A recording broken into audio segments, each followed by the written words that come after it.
All right, everybody.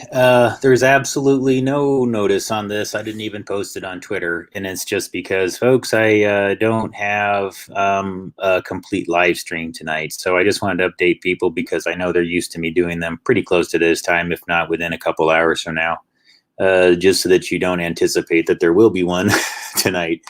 So I'm not sure about tonight, and I might postpone tomorrow's too, but I'll at least try to give you at least something there to go off of for a quick bit of like, oh, and then just to make sure I check in with folks and things like that. So yeah, for everybody, I'm very I got a lot going on right now, so it's just this is all I'm going to be doing here really quick, is just to give you a quick update, and then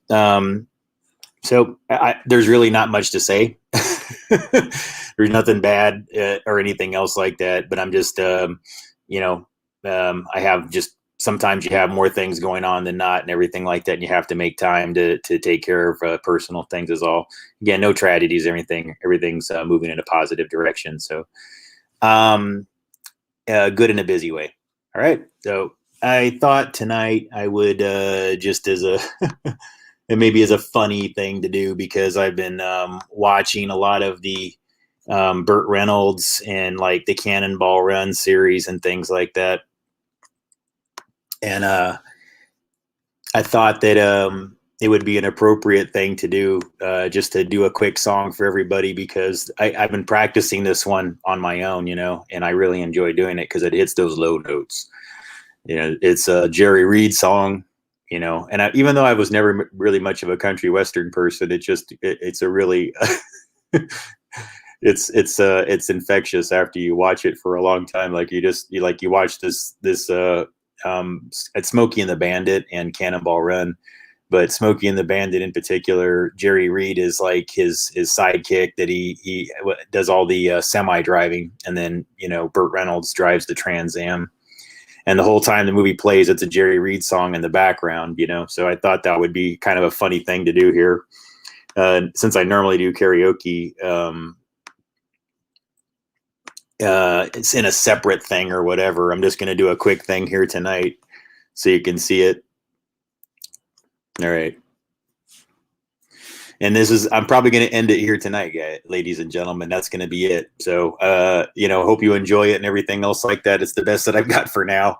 And again, though, if you enjoyed it, please feel free to contribute to the channel. I would really appreciate it. Anything you guys could do to boost things going on right now while things are going on, I really appreciate it. Anyways, I'm going to get started here. This is by Jerry Reed. All right, it's called Eastbound and Down. Not to be confused with the HBO series, which, although quite crude, was very funny. Definitely, though, it got a little far for me after the first season. I was kind of like, whoa. So anyways, but yeah, there's definitely some things that were pretty funny in that series, but not to be confused with that. This is Jerry Reed. And again, folks, as far as timeline movies and weird things that go with timelines, hell, if you're just wanting something that's like, it's very non-linear and just seems like it was made for whatever. Again, I tell you, Cannonball Run series, the 1 and 2, and then Smokey and the Bandit 1 and 2, and then and these are Burt Reynolds films, guys. They're all heavy with Burt Reynolds. What's the deal there? But they all have the same kind of thing going on with them, where it's like there's these random stories that get told in between where you're going, I know there's a bigger reason why that story was told that way. It just, the way it fits in the screen, in the script and everything like that, And I think it was for good reasons. I don't think it was a bad thing. So anyways, with no further ado, this is Eastbound and Down. All right, I hope I don't screw it up there. You have to let me warm up a little bit if I'm a little rusty at first. So, right, eastbound and down, loaded up and trucking. We're going to do what they say can be done. We've got a long way to go and a short time to get there. I'm eastbound just to watch old Bandit run. Keep your foot hard on the pedal, son, never mind them brakes. Let it all hang out because we got a run to make.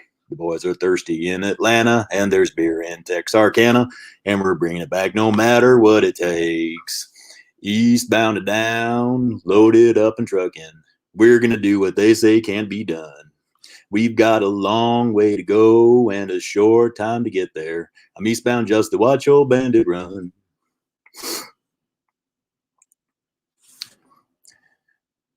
Eastbound and down, loaded up and trucking. We're going to do what they say can't be done. We've got a long way to go and a short time to get there. I'm eastbound just to watch old bandit run. Old Smokey's got them ears on, and he's hot on your trail. He ain't going to rest till you're in jail. So you got to dodge, and I'm got.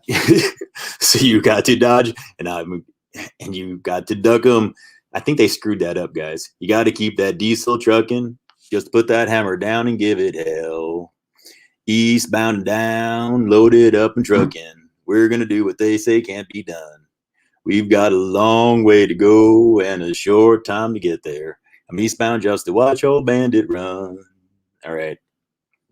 So that's it, guys. I know I probably, what little audience I had, I lost on that one. So that's all right.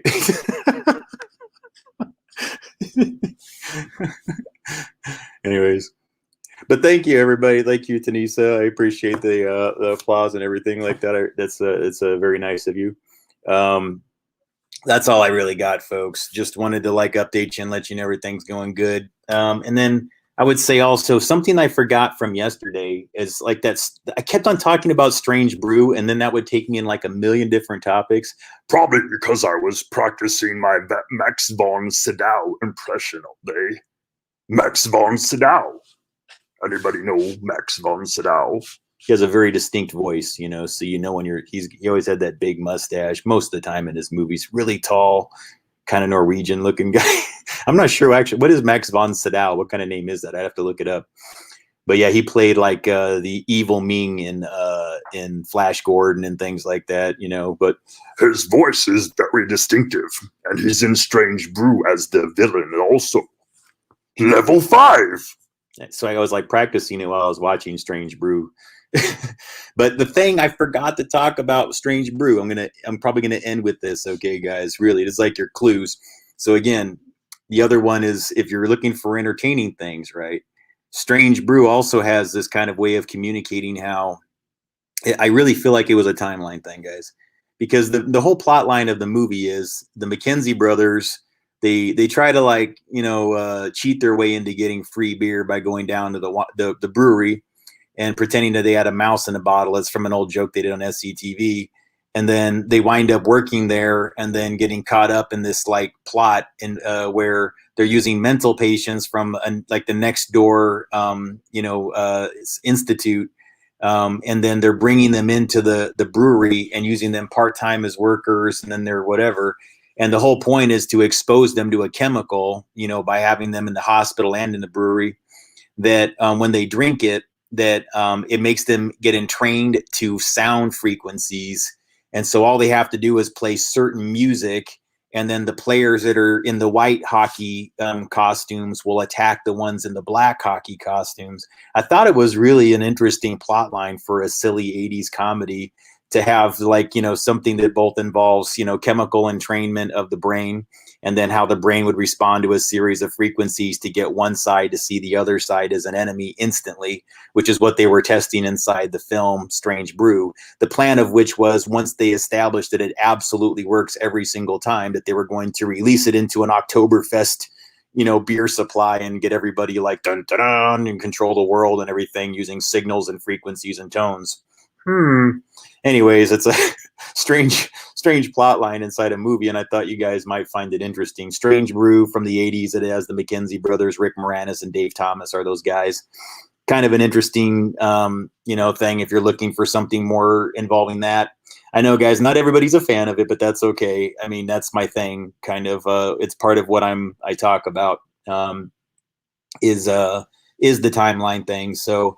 Sometimes I have to talk about it in more detail than other times. And I know, look, guys, it's not really there to promote material. So I hope you guys understand the difference between what I'm doing with it and, whatever.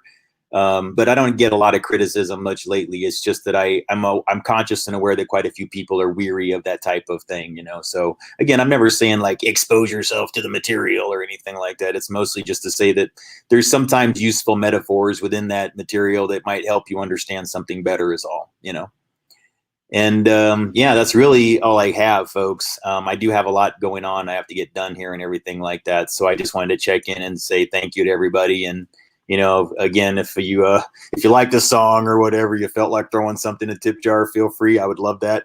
And if not, no worries, guys. It's just there to kind of like say hi to everybody, and that I'll try to check in sometime tomorrow too if I can't do a full stream.